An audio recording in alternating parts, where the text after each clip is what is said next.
यूं ही नहीं मिलती मंजिल, दिल में एक हौसला जगाना होता है। जब पूछा चिड़िया से कि कैसे बना तेरा आशियाना, तो बोली बार बार भरनी पड़ती है उड़ान, तिनका तिनका जुटाना होता है। ये पंक्तियां आज हमारे प्रदेश के मुख्यमंत्री मनोहर लाल खट्टर के ऊपर बिल्कुल सटीक बैठती हैं, क्योंकि आज वो जिस पोस्ट पर पहुंचे हैं, मुख्यमंत्री पिछले 9 साल से मुख्यमंत्री के पद पर है, वो इस पोस्ट तक ऐसे ही तिनका तिनका जोड़ते हुए, तिनका तिनका मेहनत करते हुए पहुंचे हैं और पूरा संघर्ष के साथ इस कुर्सी के ऊपर पहुंचे हैं। आज भी कुछ लोग हैं जो कहते हैं कि मुख्यमंत्री की पोस्ट तक पहुंचने के लिए उन्होंने पैराशूट का सहारा लिया। मनोहर लाल पैराशूट की मदद से मुख्यमंत्री की कुर्सी तक पहुंचे, लेकिन ऐसा नहीं है। हम आपको इस वीडियो में आज मुख्यमंत्री मनोहर लाल के जीवन के बारे में बताएंगे और ये बताएंगे कि कैसे वो एक साधारण परिवार से होते हुए इस पोस्ट तक पहुंचे हैं। उन्हें ना तो कुर्सी विरासत में मिली है, ना ही वो पैराशूट से इस कुर्सी तक पहुंचे हैं। इस कुर्सी तक पहुंचने के लिए उन्होंने जी तोड़ मेहनत की है। शुरू से लेकर अपने बचपन से लेकर जो है इस मुकाम तक पहुंचने तक उन्होंने किस तरीके से अपने जीवन में मेहनत की, परिवार में उन्होंने कैसे संघर्ष किया, ये सब कहानी हम इस वीडियो में आपको बताएंगे। तिनका तिनका जोड़ने की जो बात है, तिनका तिनका जोड़कर मुख्यमंत्री हरियाणा को आज देश में नंबर 1 प्रदेश बनाने के प्रयास कर रहे हैं और मुख्यमंत्री की जो नेक नियत है और जो जनता की भलाई के लिए वो योजनाएं लेकर आ रहे हैं, उनके बारे में आपको बताते रहते हैं। समय समय पर हमने आपको और दूसरे वीडियोस में बताया कि कैसे मुख्यमंत्री लोगों का फायदा कर रहे हैं। तो इस वीडियो में हम बातचीत करेंगे, चर्चा करेंगे कि मुख्यमंत्री किस तरीके से इस पोस्ट पर पहुंचे हैं और आगे वो क्या करने जा रहे हैं और मुख्यमंत्री का जीवन संघर्ष से भरा हुआ कैसे रहा है।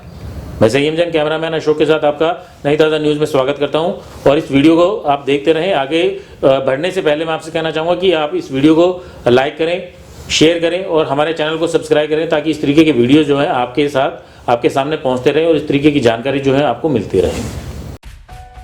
वैसे तो मनोहर लाल के जन्म से पहले ही उनके परिवार के लिए संघर्ष का दौर शुरू हो गया था।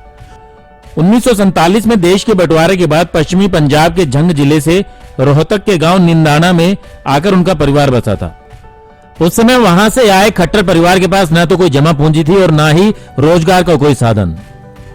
उनके पिता हरबंस लाल और दादा भगवान दास गांव में मजदूरी कर परिवार का गुजारा चलाते थे। इस दौरान उन्होंने कुछ पैसे जोड़कर निंदाना गांव में किराने की दुकान भी खोली थी। इसी गांव में 5 मई 1954 को मनोहर लाल का जन्म हुआ। उनके परिवार को मदीना गांव में जमीन मिली थी।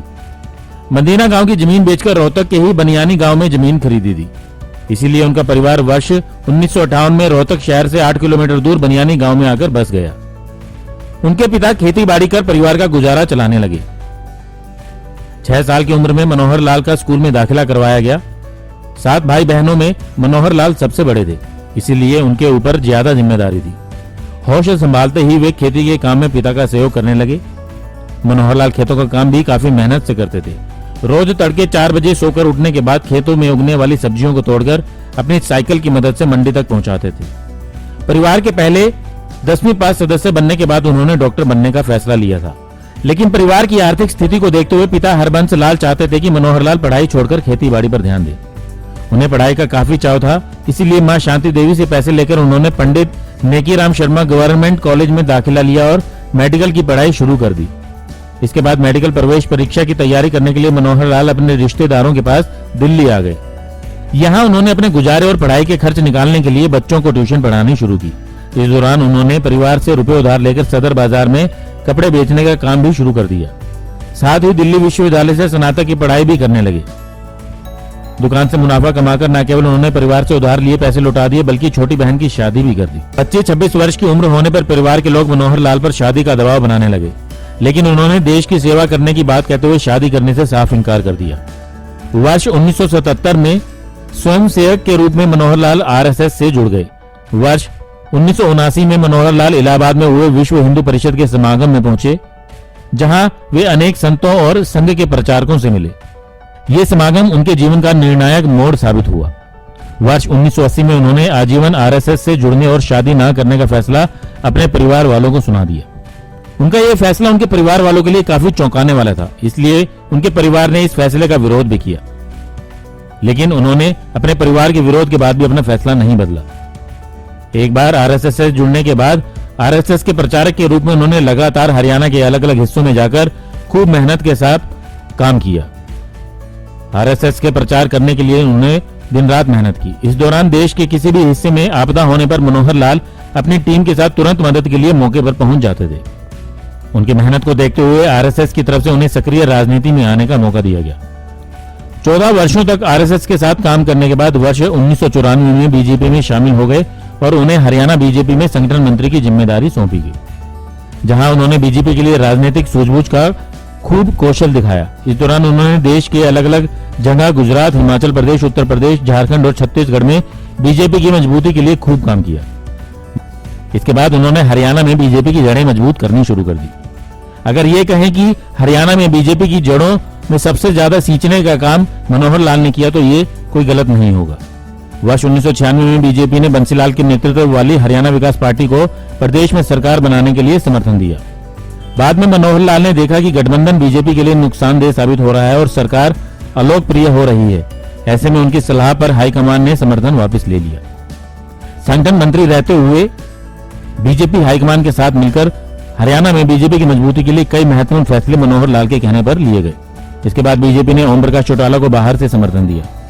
इनेलो के साथ हुए इस गठबंधन ने 1999 के लोकसभा चुनाव में हरियाणा की 10 सीटें जीत ली। वर्ष 2002 में उन्होंने जम्मू कश्मीर में बीजेपी की मजबूती के लिए काफी काम किया। बीजेपी के संगठन मंत्री के रूप में मनोहर लाल की छवि एक योग्य और सख्त प्रशासक के साथ साथ एक ऐसे रणनीतिकार की बनी जो हरियाणा की सियासत की एक रग रग को पहचानता है। उनकी इन खासियतों को ही देखते हुए गुजरात के कच्छ जिले में चुनाव प्रबंधन के लिए नरेंद्र मोदी ने मनोहर लाल को बुलाया था। वहां बीजेपी की 6 में से 3 सीटें आई। वर्ष 2014 के लोकसभा चुनाव में मनोहर लाल को नरेंद्र मोदी ने वाराणसी के 50 वार्डों का प्रभारी बनाया था। यहां पर भी बीजेपी ने अच्छी जीत दर्ज की। फिर हरियाणा में हुए लोकसभा चुनाव के नतीजों के बाद सबको पता है कि क्या हुआ। हरियाणा प्रदेश में बीजेपी को मजबूत करने के लिए किए गए उनके कामों और उनकी उपलब्धियों को देखते हुए उन्हें प्रदेश की बागडोर सौंप दी गई। तो साथियों, आपने सुना कि कैसे मुख्यमंत्री मनोहर लाल इस मुख्यमंत्री की कुर्सी तक पहुंचे और कितना संघर्ष उन्होंने अपने जीवन में किया है और यहां तक पहुंचने के लिए कितनी जद्दोजहद उनके जीवन में रही है। ऐसा नहीं था कि उन्हें किसी ने भी उठाया और बिठा दिया मुख्यमंत्री की कुर्सी पर। उससे पहले उनकी मेहनत को देखा गया। प्रदेश में बीजेपी की संगठन को मजबूत करने के लिए जो उन्होंने इतने सालों तक मेहनत की, उस मेहनत को देखा गया। उनके संगठन की पकड़ को देखा गया और जो रणनीति थी उनको इस पूरी बातों को ध्यान में रखते हुए ही बीजेपी की तरफ से उन्हें जो है मुख्यमंत्री की कुर्सी पर बिठाया गया है। और मुख्यमंत्री इस कुर्सी पर बैठने के बाद से ही लगातार प्रदेश में अच्छा काम कर रहे हैं और कोशिश कर रहे हैं कि जनता के हर वर्ग को वो अपने साथ लेकर चल सके और उनकी भलाई के लिए काम कर सके। एक ईमानदारी के साथ वो काम करने की कोशिश कर रहे हैं और भ्रष्टाचार के ऊपर खासतौर से पिछले 9 सालों में लगाम लगाने का जो प्रयास किया गया है वो काफ़ी काबिले तारीफ है, क्योंकि वो साफ साफ कहते हैं कि भ्रष्टाचार को बर्दाश्त नहीं किया जाएगा। तो इसी तरीके से मुख्यमंत्री मनोहर लाल के जुड़ी हुई या हरियाणा सरकार से जुड़ी हुई खबरें हम आपके सामने लाते रहेंगे और इससे अलग भी जो है नई ताज़ा न्यूज़ आपके सामने खबरें लेकर आता रहते हैं, चाहे वो पक्ष हो, विपक्ष हो या कोई सामाजिक मुद्दे हो, दुर्घटना घटना कुछ भी हो, हम आपके सामने पेश करते रहते हैं। तो इसी तरीके की खबरों के लिए आप बने रहें हमारे साथ। मैं संयम जैन, कैमरामैन अशोक के साथ, नई ताज़ा न्यूज़, हिसार। लेटेस्ट वीडियोस के लिए सब्सक्राइब करें हमारा चैनल नई ताज़ा न्यूज़ और दबाएं बेल आइकॉन ताकि आप मिस न करें कोई भी अपडेट।